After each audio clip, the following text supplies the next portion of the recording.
Hi Gemini, Sun, Moon, Ascendant, or Venus. This is Dane, and I am going to be doing your June 2021 money and career reading for you. Now I ask if this reading resonates with you, don't forget to like, comment, and subscribe. It helps these videos reach more people and it helps support this channel in a huge way. So thank you so much for doing so. And if you're interested in any of the cards that I'm using, they will all be listed and linked in the description box below. Now before we begin this reading, let us clear the energy space, raising our own energy vibration and releasing any negativity. So take a nice deep breath in, exhaling whenever it feels comfortable for you.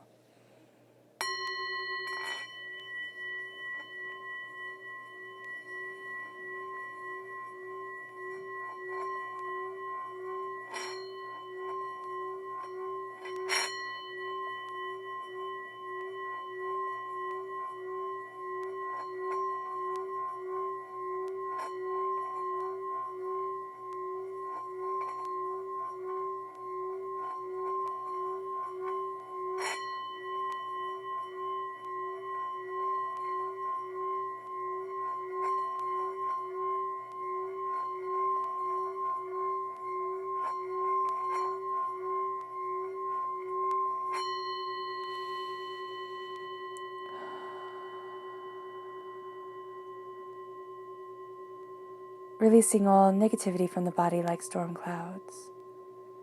Letting yourself feel calm, centered, and at peace as we enter into this safe and loving space.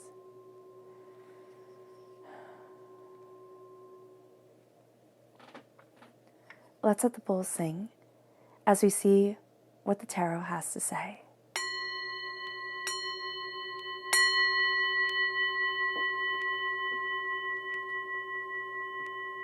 Gemini, June 2021, money and career, Gemini. Gemini, June 2021, money and career, Gemini, Gemini. June 2021, money and career, Gemini, Gemini. Angels and spirit guides, show us clearly. Guide this reading and show us clearly. Angels and spirit guides. Angels and spirit guides.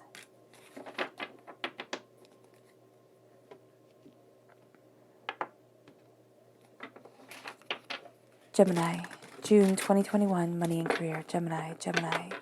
June 2021, money and career, Gemini, Gemini.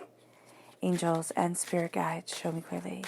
Guide this reading and show me clearly, angels and spirit guides.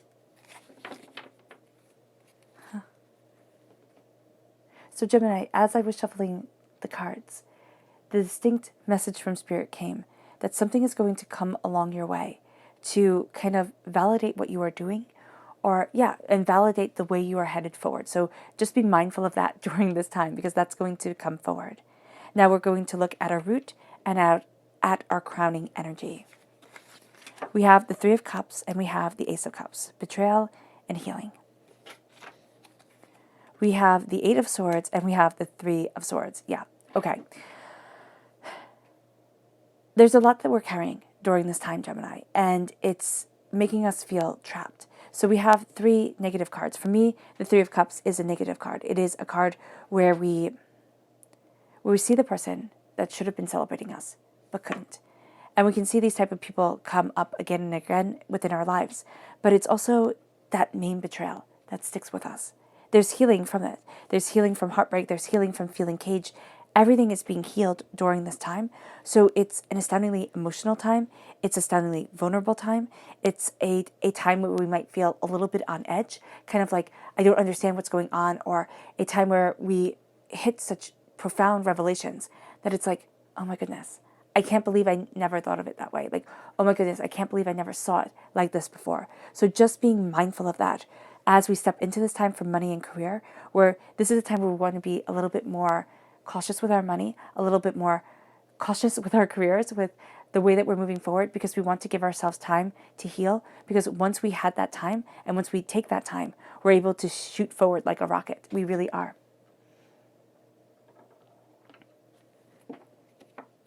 What is the energy that Gemini needs to be mindful of? June 2021, money and career.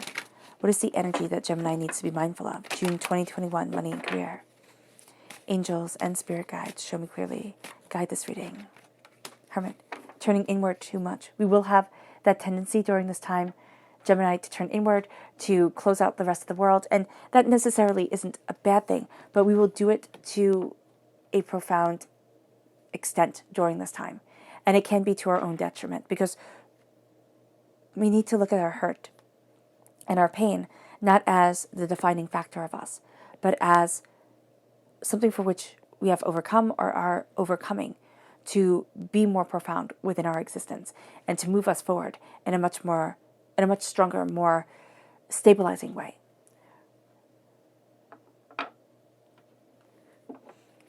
June 2021, money and career, Gemini. June 2021, money and career, Gemini, angels, and spirit guides. Our chakra energy is our inner child and psychic development. Well, that makes perfect sense. Okay, so we're developing psychically, holistically, profoundly in our own skin. And we are also connecting with our inner child. So let's start here with psychic development. This is the third eye chakra. Things are becoming more clear to us than they ever were before. We're kind of having the veil lifted from behind our eyes. Yeah, from behind our eyes, not in front of our eyes. It's like from the way that our eyes process our information, because they're keys to our brain. They are linked to our brain. And so here we're having that veil lifted. It's like all of a sudden we can process this information differently because we're coming out of a realm of pain. We're coming out of a place of hurt and despair. Psychically, we are developing. So whether you believe you have psychic tendencies or whether you don't at all, this is a time where instincts come forward. This is a time where our angels are whispering to us more and more and more. The power to listen is going to be a absolutely redefining power that really guides us and really leads us forward. Now, it brings us to our inner child. Our inner child is our heart chakra. During this time, it's our coping mechanisms from the past that we're going to be falling back onto. It's like, okay, this kept me safe when I was little. This helped me get through the hard times when I didn't know what else to do. So we go back to that. And we can see that in our lives as adults. We have these patterns. We have these coping mechanisms. We have these ways of dealing with things that aren't necessarily as helpful as we would like them to be and could actually be detrimental to us. So connecting with our inner child, being able to kind of crouch down on our inner child's level and say, I'm here for you. I see you. We don't have to keep protecting ourselves this way. We are stronger and we have more power than when we were little and the world was big and life was overwhelming. And it's being able just to wrap our inner child in a hug or in any form of protection that we liked when we were little and say, I'm here for you. I'm guiding you. I care for you and I will always care for you and I will always be here for you. Because what we're seeing right now is a lot of the hurt, the pain, and the disappointment that came through when we were little. Now, it can just be that we're being hard on ourselves. We're expecting a lot. And if we're not performing at 110%, we're going to start beating ourselves up. But did this happen as we were growing up? Was love from one caregiver or another contingent on how well we performed in school, in sports, in whatever?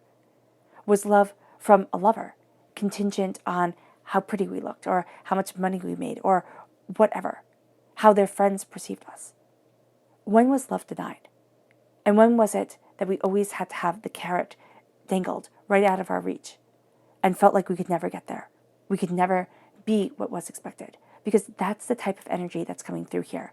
It's the type of energy that will make us workaholics, because no matter how much we put into something, how much time, how much effort, we're always going to look at it and feel like it just wasn't enough. There's a healing from this that's coming forward, though.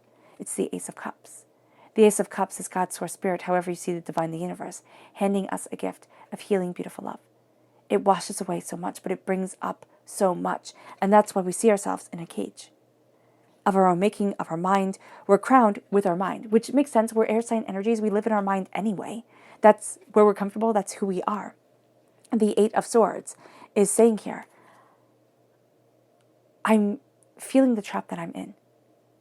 And I'm finding out that it's not real.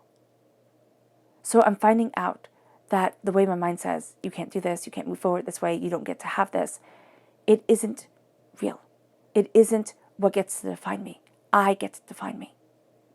This is taking off the blindfold and not taking everybody's word for it that you're trapped and that you'll never be able to make anything of yourself. Because with the Eight of Swords, it's kind of like you step backwards and you hit a sword hilt. And you think, oh, okay, I don't want to cut myself. So you don't move at all. Moving forward, we would find that we're not caged in. We're not trapped. We're not held the way we think we are. So we have to see things not from either, I don't know how this is exactly, but it's like Spirit is saying we have to see things not the way that we are perceiving them. So we kind of have to step back out of our own mind, out of our own self, and say, what is messing me up here? Like, what is the hurt and the pain and the disappointment that I'm bringing into the situation that I'm seeing instead of what is actually here? Because our mind is going to be playing tricks on us. And when it comes to money and career, we don't need that. Like, we definitely do not need this added pressure, this added stress. So being mindful of that is going to be so important during this time that we aren't caged, because people live their whole lives in the Eight of Swords. That's just a thing. We can live years in the Eight of Swords, and we know people, or we are people who have lived our whole lives believing a lie, caged by a lie. And then when we start to see that that lie was a lie, the anger comes. It's like, well, what if I could have known this already? What if I could have understood this? And it doesn't have to just be a lie that somebody told us. It's like living with a chronic illness and going to doctor after doctor and them saying, oh no, you're fine. Oh no, you're fine. It's all in your head. And then you discover one day, you're like, wow, it really sounds like I have this. And the doctor's like, oh my gosh, you do. And the years or the decades of living in pain kind of bubble up. And it's like, what could my life have been if the pain wasn't there? What is the life I could have lived if the toxic person didn't come into my life, or I wasn't born into that situation? Where could I have been? And here's the thing. We have to mourn what could have been. We have to mourn what should have been and understand where we are, because that's coming into our money-making abilities and coming into our career, because we're selling ourselves short. We're looking at things and thinking, no, I'm not really worthy of the success yet. With the Three of Swords, the Three of Swords is beautifully painful. The Three of Swords is taking the swords out. But first we have to name them. First we have to see them. So the Three of Swords is the heartbreak, it's the pain, it's the disappointment, it's the betrayal and the hurt, and it's physically looking down and seeing those swords and being like, oh my gosh. But the power of the Three of Swords is once I name the sword, it falls out of me. And the wound is cauterized. The bleeding stops. If I leave the sword in, I will always increase the pain. So this is naming and owning the hurt, the despair, the disappointment, and saying it doesn't have a place in my life anymore. Because we're going to see that once we do this, we start to trampoline, we start to spring forward, and all of a sudden, our world opens in a way that we didn't expect. All of a sudden, we start to see a path that we didn't think we could walk. And that's powerful. The healing comes in. The healing's the kicker, because the healing's why everything negative is coming up during this time. So as much as I would love to say, oh my gosh, Gemini, money comes in and it just doesn't stop coming in. It can. We could have money come in during this time, and if we're still dealing with all these pains, all these hurts, we'll think, oh my gosh, this is wonderful. I wonder when they're going to figure out I didn't earn it. Oh my gosh, this is wonderful. I better squirrel it away because it's going to stop. And that's not true. We've earned this. The healing, the power, the emotional kind of washing out and flooding away of negative, stagnant emotions and negative, stagnant lives is freeing us. It's freeing us to stand where we want to stand. And it's bringing us peace. Our subconscious energy we have to be mindful of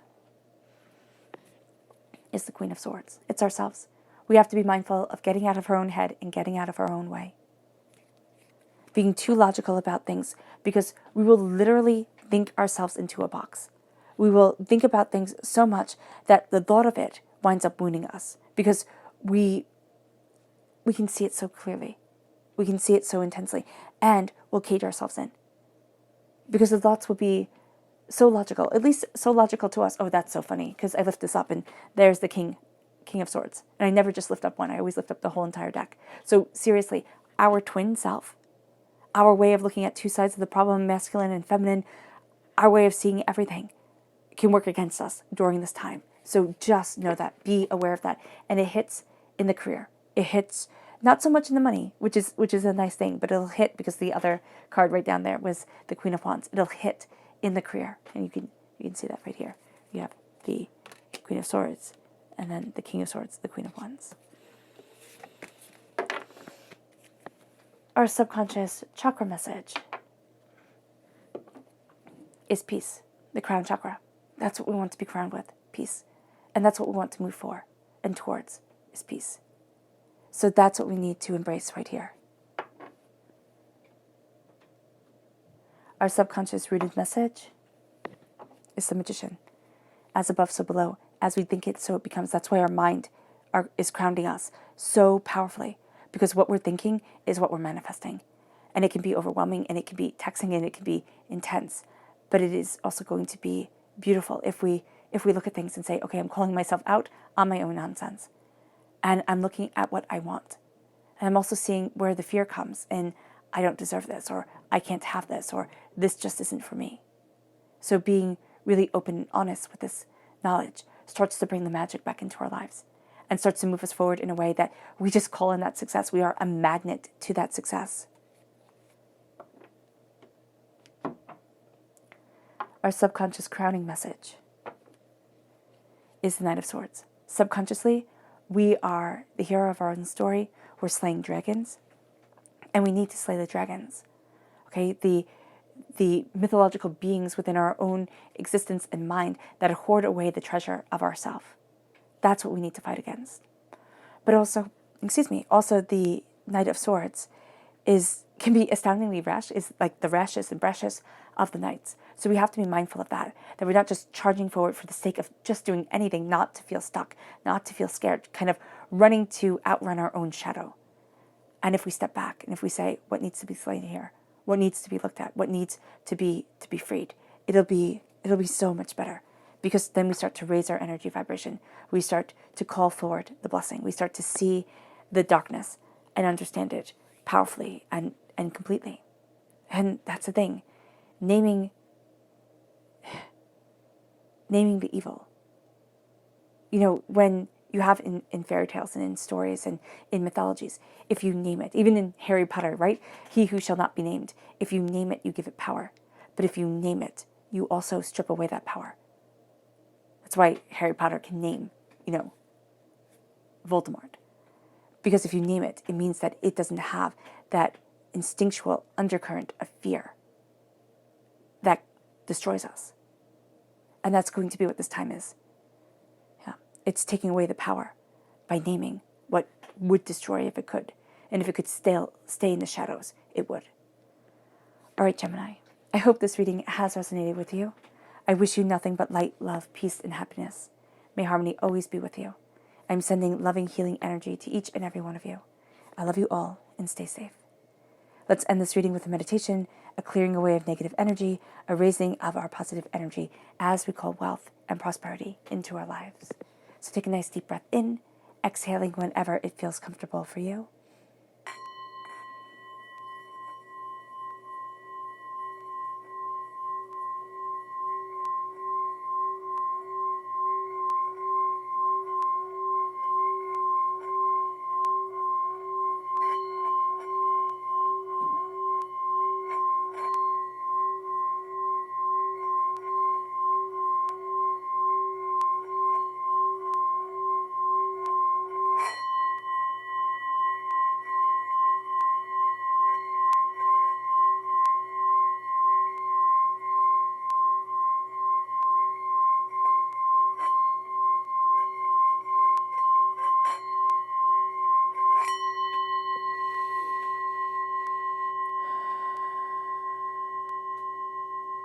May you move forward in peace and in harmony, Gemini.